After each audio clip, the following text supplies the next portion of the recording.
right, let's jump into it. We've got a really good question from Tracy, who needs a little help finding his first 3D printer. All right, well, good thing I wore my glasses today. Tracy asks, hey guys, I'm looking to buy my first 3D printer. My price point is sub $350. I've watched the KnowHow episode for the MonoPrice Maker Select and the new Matter Mod T. I like both of these printers, but I've seen some posts saying that the Mod T is more of a toy than a good 3D printer. Any recommendations? I'm new to this category, but I catch on pretty quick. Thanks in advance. Tracy, that is an excellent question because we did have that episode, our holiday special. That's right. Where we showed off both the Maker Select version 2 and the new Matter Mod T. Right. And the reason why we had both of those is because they were both sub $300 printers or close to $300 printers. Yeah, because wasn't the MonoPrice one, that was on sale, that was like a Christmas sale. Yeah, it was like $279, but on sale now it's $317, so it's gone up a little bit. The new Matter Mod T has always been around $299. They had a little bump, but it's come back down to $299. And yes, when we did the review, I said they both had strong points.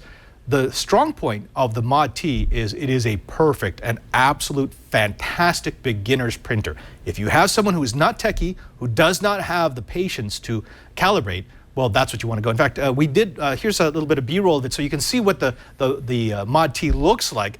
It's, it's a beautifully designed printer. It's got this wonderful acrylic case that not only makes it look like something that you'd want on your dining room table, but it's also incredibly quiet. Right. Yeah, this is one of the things I liked about it. This you actually could have in your kitchen or your dining room or your music room, and it's not going to detract from the experience of anything else. I thought the bed, the plate, the way the plate moved on the bed was pretty cool, how they did that. Oh, it's very cool. I mean, because you're using a pinion system. Now, the pinion system isn't just so that it looks different from other 3D printers. What it meant was there was no way to miscalibrate this thing. The bed could never not be level. The bed could never not be in the right position. It does its own auto check every time you start a print, so you are going to get that nicely calibrated print every single time you go to initiate a print job. Which is important if you're just starting out. Precisely. Now, here's the thing. I bought one of these for my dad because this is exactly, my dad is one of these guys, he loves technology, but if it doesn't work the first or the second time, it will sit in the box and he will never use it again. Right. This is something I could give to him. All of the setup and all of the configuration is done in the web. So you send your print to the new Matter store, it's stored in your library, and then it communicates with your printer wirelessly. Right. Which is nice. It means all I have to do is say, Dad, you don't have to design it and then slice it and then put it on a card and then put the card into the printer and select the right print job and select the right. No, all I say is upload it to the internet, hit print, and then hit the button on the new the Mod T. That's it. It makes it almost plug and play. It's super plug and play. Now, there are a couple of things that I didn't like about it. It's a non-heated build plate. Also, that build plate, as you can see, it's tiny. It's really, really small. So it's good for, small jobs.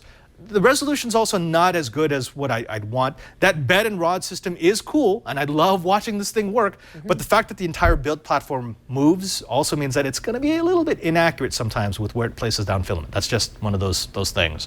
Standard 1.75 millimeter PLA filament, resolution down to 100 micron, 100 millimeters per second printing speed, so it's actually pretty fast. And it supports STL, OBJ, and GCODE, so pretty much everything that we use out there. Yeah. Again, perfect novice printer, but, and I said this during that episode, you're very quickly going to outpace what it can actually do. Right. I mean, I like it because it's so plug and play, but for some of the designs that we've done, we've kind of gone beyond this. But have you ever had any problems with the head? Because so that's actually another good thing. It's actually very well made. Okay. It's incredibly well made. Because that would be one of my fears. Because the MonoPrice, you could detach everything. Yeah. And then replace it. Yeah. And actually, if we go to the B-roll for the MonoPrice, so this was the Maker Select version 2 that we played with. This is not a beginner's printer. No, and you kind of have to make some modifications to it, don't you? You do. So I've strengthened it so that it makes, it doesn't wobble so much on the Z-axis, which was bothering me because it meant that my prints were sometimes not adhering. Right. But it does have a heated bed. It has a much larger build area. It's 7.9 inches by 7.9 inches by 7.1 inches. Again, 100 micron resolution. It uses standard 1.75 millimeter filament, just like the Mod T, but it's not just PLA. It's ABS, Felty, XT, PET, TPU, TPC, FPE, FPA.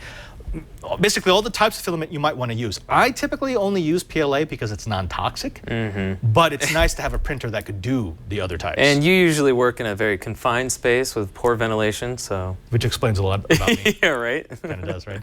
Also, you know, it comes with a 1-year warranty. Here's the thing. You will spend more time configuring this, and you need to, because if you don't, you're going to get prints that are kind of close, but not. You will spend hours making this thing work properly, but once it does work properly, and once you have your workflow down, it is a fantastic printer. It is so much more advanced than the Mod T. Yeah, and I'm trying. So Patrick Delahanty, one of our engineers here, bought one, and I think he's kind of struggled with the very beginning of it because he was trying to do very fine, small prints, and then, but also, you know, coming from the beginner standpoint of not really being sure how to calibrate or being able to structurally hold it together, like you were saying with different mods. So you're going to have to spend some time with this one to get good at it. But I mean, once you are good at it, once you've figured out the little fineries of how it works and how it calibrates, it is a fantastic device. It is so much more capable than the Mod T. But again, there's that learning curve. Yeah. So, you know, if you've got someone who is a beginner and is going to stay a beginner, right, the Mod which your T dad, is much better. My dad perfect. is like he just wants to work. He wants to print. I don't know what, but precisely. You know what he's been printing? What? Bowls for Gadget.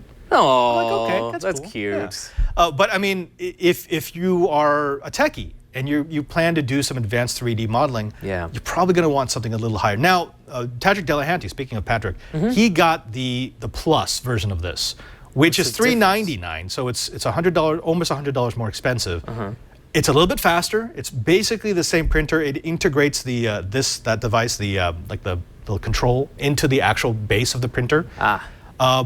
But our commenter wanted something sub 350, so this would be the one for him. Okay, cool. Yeah. So if you know, again, I don't want to say that one is better than the other because I would never get the Maker Select for my dad.